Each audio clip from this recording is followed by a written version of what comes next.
All right, everyone, welcome back to the Coach McVay Show, presented by Microsoft Surface with the head coach of your Los Angeles Rams, Sean McVay. I'm JB Long. The Rams have won 3 in a row, 3 more to go in this regular season, and Week 16 takes them to the Meadowlands to take on the New York Jets.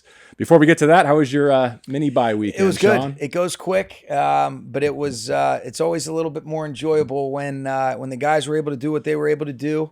And, now here we are and got to have a great week of preparation with what is going to be an excellent challenge for us.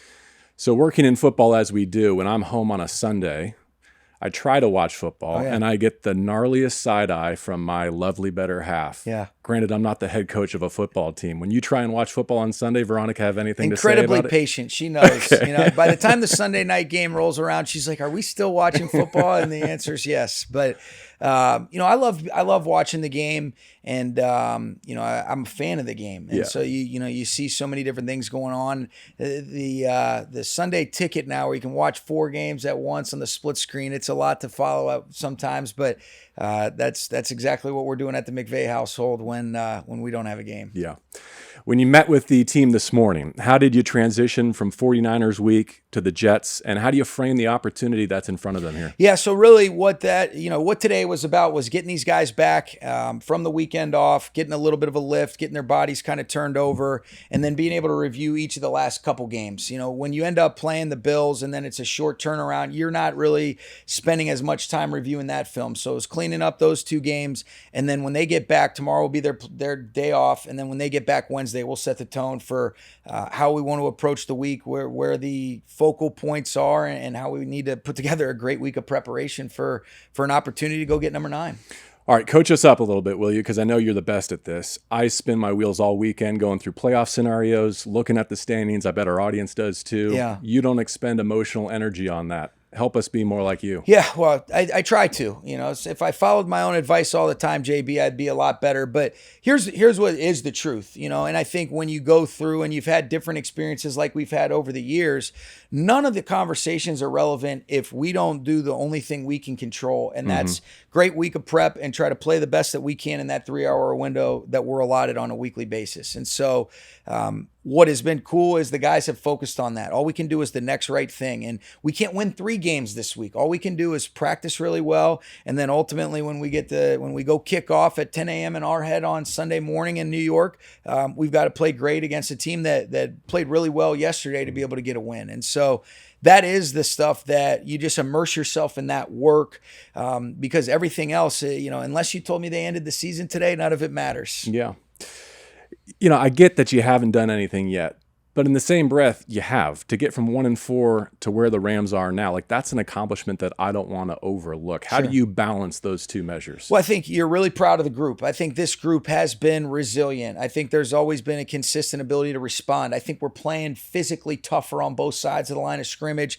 That's been a key factor for us over the last few weeks, and we need to continuously improve. But I think it's a credit to the coaches, to the players, to the collective group of being able to say, all right, here's where we are, and here are the things that we need to continuously do. And that's never ending as it relates to just trying to improve, not taking for granted some of the things that you're doing at a high clip. But you do want to play your best football in the month of December, and then that first week in January, leading into hopefully opportunities to play past the 17 that you're guaranteed. And we're giving ourselves a chance to play meaningful football in December, and for that I am grateful. I hear you on the toughness point. We've seen that. Where does that come from? It's mostly the same people. Yeah, I think there's just been an intentionality. I think you're getting some guys back. I think they're getting some rapport to play alongside one another, and they're accumulating experiences where you can say, this is what it looks like, all right, and then what the standard that you're capable of playing like, and then I think being able to play the game a certain way.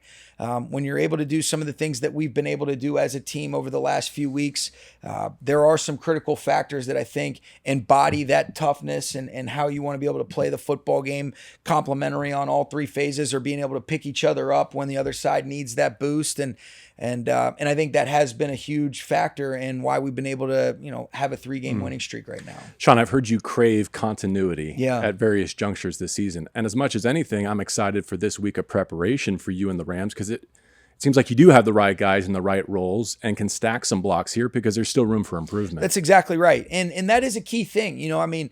Football is the greatest team sport that there is, and we've talked about that before, but when you're really trying to accomplish a role and a responsibility, usually you're working in concert with somebody, whether that's DBs communicating tools and how we want to play a certain coverage and talk about 7 as one, but really 11 as one with rushing coverage.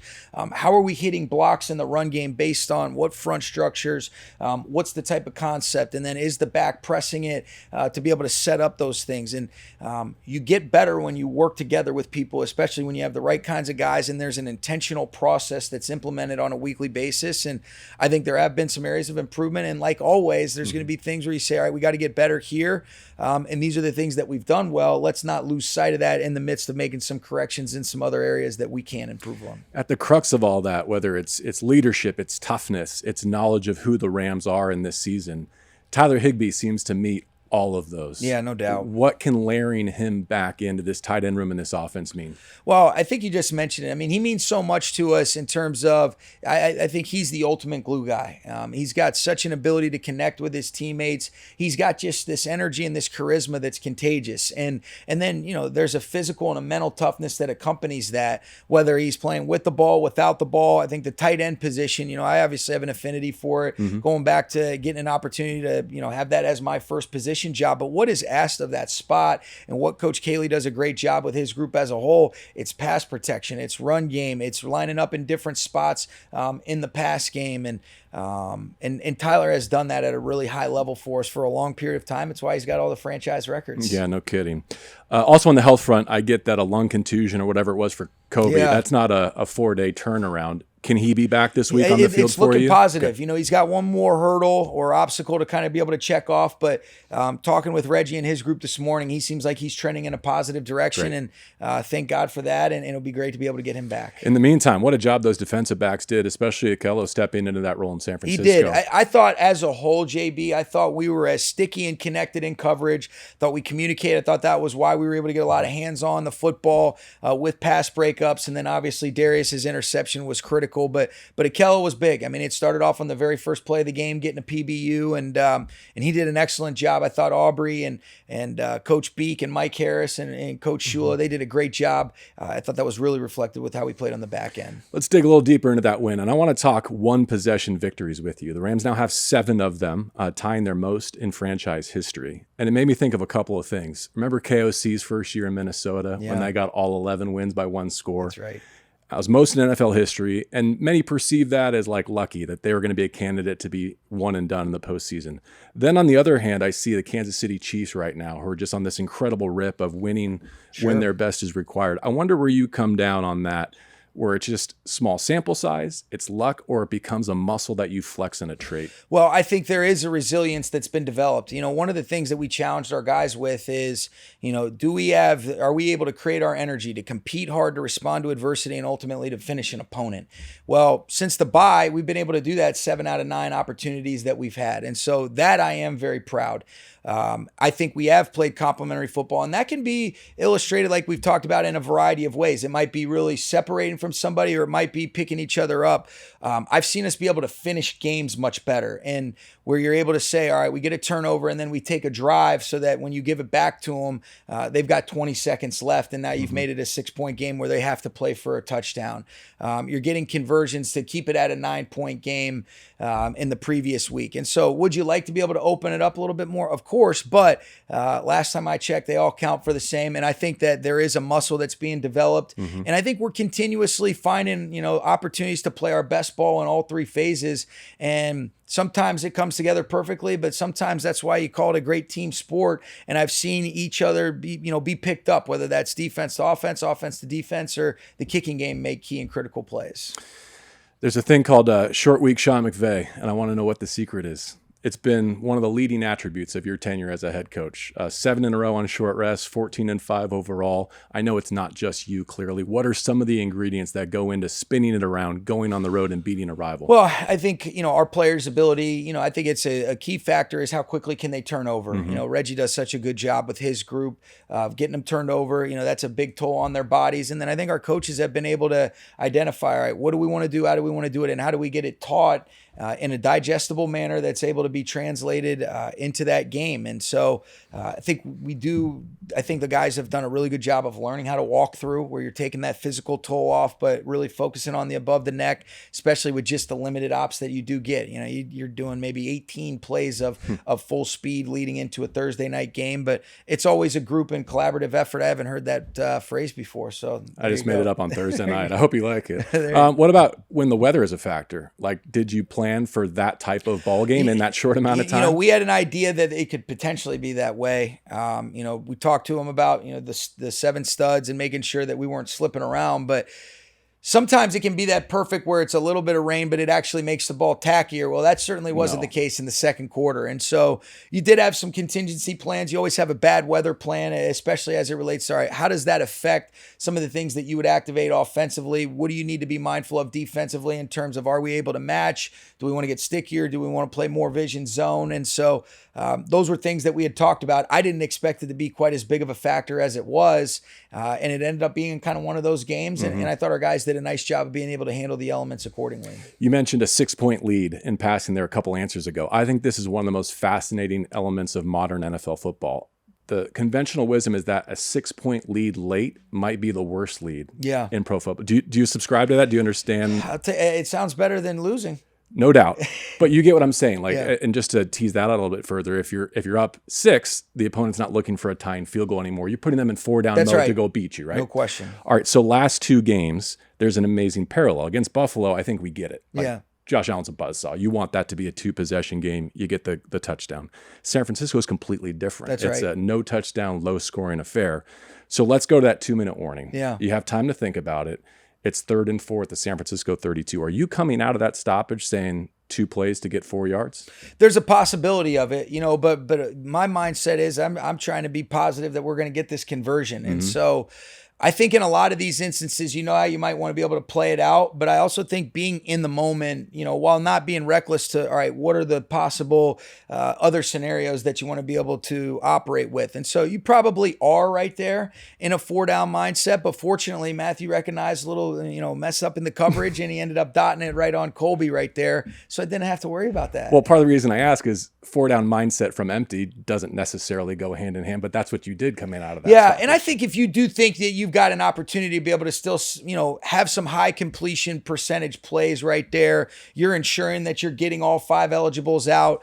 Certainly have the opportunity to maybe run it right there, but felt good about that specific play. And ultimately, it's always about the players being able to bring it to life. And I thought Matthew did an excellent job of recognizing the way they tried to bump that coverage. And then I thought it was great awareness by Cobie to get his vision back immediately, being aware that there was nobody over the top of him as well.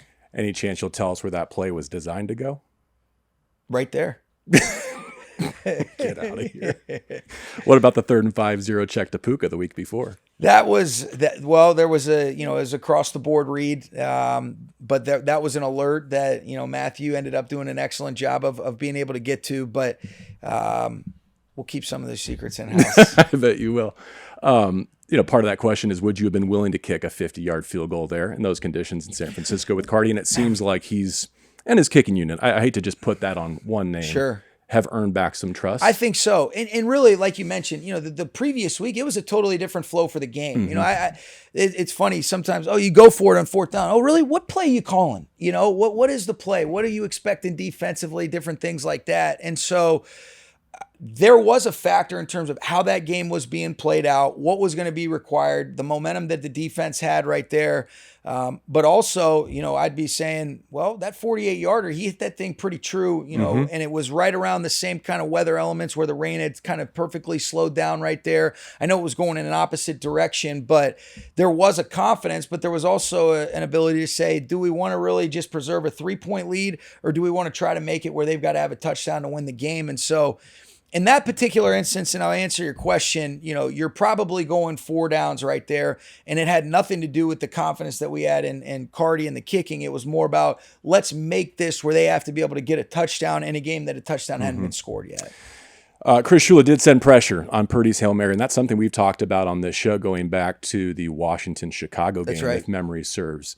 How do you think his side of the football managed that specific moment? And then we'll broaden it out to the effort they played with. I think it was excellent. We've been in a lot of those situations at the end of the game, end of the half. There was 11 seconds left on that first play. Wasn't sure. We ended up using the timeout where they came out in what looked like possibly an alignment for a Hail Mary or maybe a get out of bounds. I thought we were in a good defensive call right there to be able to kind of leverage from an outside-in perspective, but still making sure you're not susceptible to a Hail Mary. Then when you run 5 seconds off right there, it's 6 seconds left in the game. And you've seen it. Most of these Hail Marys, you watch the majority of them. The only one that I can really think of is Aaron Rodgers against Arizona a handful of years ago in the playoffs. But most of the Hail Marys that get completed are versus these 2, 1, or 3-man rushes. And so we were still able to be connected where you've got a body on a body with 2 deep safeties. Cam Curl ends up basically being able to rush the back, and we were able to get home. It was a great job by Roseboom right there. When they were counting on a 3-man rush, you could tell. General Manager Les Snead loves to use the term like anti-fragile, and I thought of that with your defense. Yeah. Less than a week to turn it around from just facing that unstoppable force in Buffalo, and they don't allow a touchdown against San Francisco. Yeah, and anti-fragile, resilient, we're saying the same exact thing. And I think they are a mentally tough group. They can always respond. There's an authentic enthusiasm. There's an authentic energy. There's an authentic ability to be able to move from one to the next one. And I think you understand, all right, hey, what are the things that are going to be key and critical? I thought we pursued to the football really well. I thought we had good rush integrity. I thought we were able to knock out the run. And I thought it was a very complete, performance from our defense. And it says a lot about them. But if you said, are you surprised? I'm not surprised. This is what you've kind of come to expect from this group. They've always shown that they can respond. They're continuously growing. And I thought that was as good a performance, especially against the quality of opponent that we were playing, that they've had this year. I thought this would be a good moment, Sean, to kind of review some record-setting rookies from last year who have only built on that success in year 2. Speaking of Puka and Kobie. Yeah. And let's start with Turner, who you called a finisher after the game. I like that. That might even be a better nickname than the conductor. Yeah. You know what? I thought a lot of the plays that he made, he was finishing. That was one of the things that stood out to me about him, even in his rookie year, where when he would get in close proximity, he'd be able to have the juice to be able to finish those plays. And he'd get you down quickly, whether that's a quarterback or running back. I think he's been an outstanding leader for us. And I think he's continuously figuring out what's the way that he's going to lead that's authentic to himself. And I think it really resonates with his teammates. He earns and commands a respect just based on how he handles himself throughout the course of the week. And he made a handful of plays that were a major factor in us, getting that win. But for him to be able to get, a couple sacks was cool for him as well. Yeah, 4th multi-sack game of his career. All right, here's the other one. We could highlight a lot of Puka moments, but let's go to the helmet catch against Travarius Ward. Yeah, that was impressive. And, it was a drive starter right there. He just made some incredible catches, and for him to be able to kind of pin that, it was good coverage by Ward right there, and that was a play that we had to have, when you're starting off a drive right there. But I think he's so secure in himself that he talked about, some of the plays that he didn't make last year. He made all types of plays, but I want to catch the ball more consistently.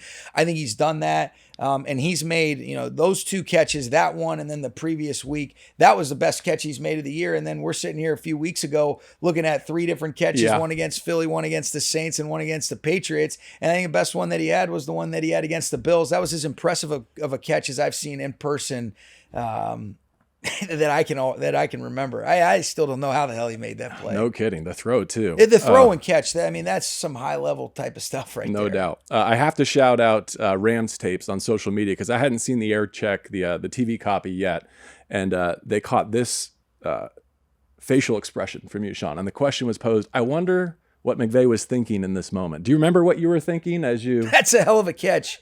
I'm thinking, oh man, that's a hitch, kind of left it a little, it was a little inside, but I think Warren and I are thinking the same thing right there. That's a damn good catch, and hopefully it comes down with it, and I'm getting ready for a 2nd and 3 call instead of a 2nd and 10. Yeah.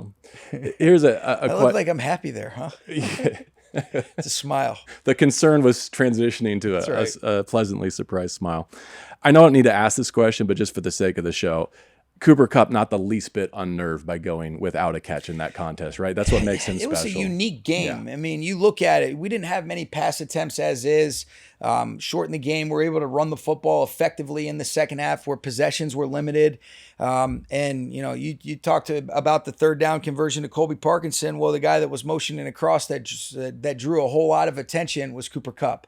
Thought he had some key blocks at the point of attack. And sure, you know, do these guys want to be able to get the football? Of course, but he's a pro's pro in every sense of the word. And, you know, that was one of those weird games, you know, where you talk about other than Puka, then Tutu was the only receiver that was on the stat sheet where he had the one catch, you know, for 6 yards, I believe. And, you know, we just didn't throw it many times. And the weather was a real factor in some of the things that we were getting off. Yeah, I felt similarly about Matthew speaking afterward. Like just the humility where you come out of there with a victory, but he knows he got away with a few. Like he said as much. I would have preferred not to like throw one off Hufunga's chest to begin that game.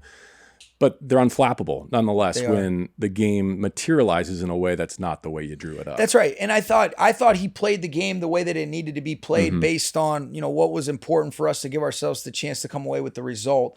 And those opportunities were minimal, but he made the plays that he had to. You know, for us, for him to be able to lead the offense with 3 straight scoring drives to really end that game was a big factor in coming away with the win. And there were some, you know, good examples of complementary football. You want to be able to score more points than that, but, you know, it's being your best when your best is required. I thought he demonstrated competitive greatness in the moments of truth the other night, and that was big.